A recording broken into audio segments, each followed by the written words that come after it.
말씀의 실제 11월 25일 수요일.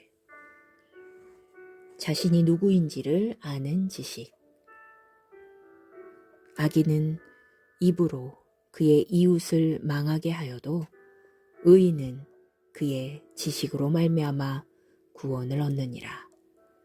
잠언 11장 9절 말씀. 당신이 이웃의 한두 살짜리 아이를 안고 놀다가 갑자기 그 아이가 당신의 손을 물었다고 상상해 보십시오. 아이가 문 것이기 때문에 상처가 있더라도 대수롭지 않게 넘길 것입니다. 그런데 누군가가 당신에게 다가와서 이렇게 말합니다. 저 아이가 당신을 무는 걸 봤는데 그 아이가 에이즈 양성 반응이 있는 것을 아시나요? 갑자기 당신의 태도가 바뀝니다. 당신은 방언으로 말하고 고백하기 시작합니다. 당신은 속으로 당신의 믿음을 역사하도록 행하고 있다고 생각할 수 있지만 실제로 그것은 당신이 그리스도 안에서 자신이 누구인지에 대한 이해가 부족하다는 것을 보여주는 것입니다. 하나님은 당신이 그 수준에 머무르기를 원하지 않으십니다. 당신이 하나님에 대한 지식이 있고 그리스도 안에서 당신이 무엇을 가지고 있으며 어떤 존재인지를 인식했다면 아이에 대한 새로운 정보에도 불구하고 요동하지 않았을 것입니다. 바로 이것이 사도 바울이 달랐던 이유입니다. 사도행전 28장 3절로 6절에서 바울은 독사에게 물렸고 그 주위에 있던 사람들이 그를 지켜보며 그가 붙거나 갑자기 쓰러져 죽을 것이라고 예상했습니다. 그러나 그들은 바울이 멀쩡한 것을 보고 당황했습니다. 바울은 독사에 물린 것에 대해 신경도 쓰지 않았습니다. 성경은 그가 독사를 불에 떨어버린 뒤 계속해서 복음을 나눴다고 말합니다. 할렐루야.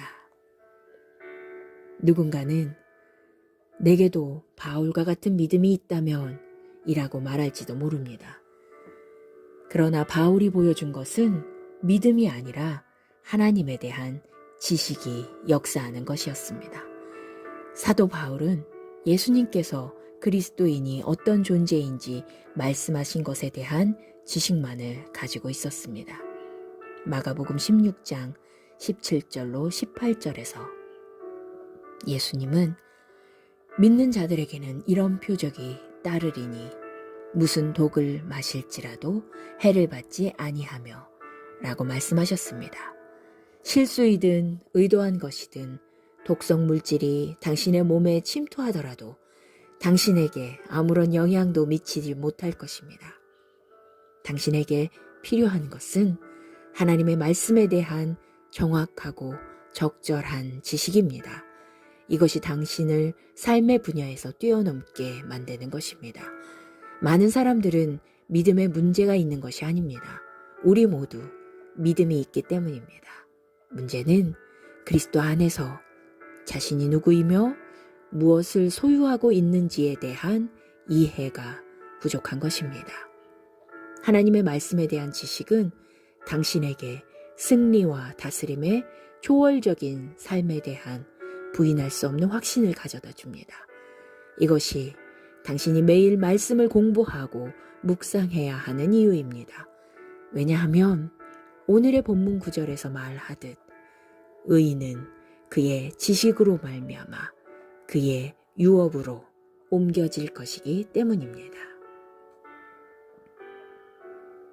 기도.